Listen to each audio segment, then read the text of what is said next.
Le Vodianoï tire ses origines des anciennes croyances slaves, où il était considéré comme le gardien des rivières, des lacs et des étangs.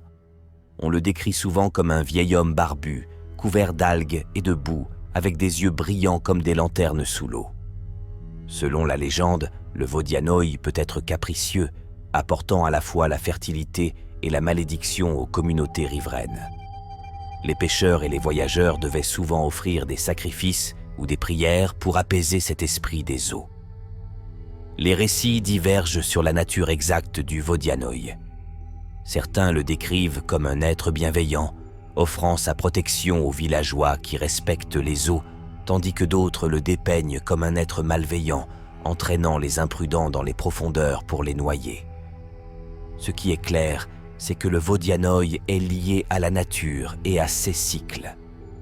Il est souvent associé à la fertilité, contrôlant la quantité de poissons dans les cours d'eau et influençant les récoltes des terres avoisinantes. Le Vodianoï a inspiré de nombreuses œuvres artistiques, de la littérature aux peintures, en passant par la musique.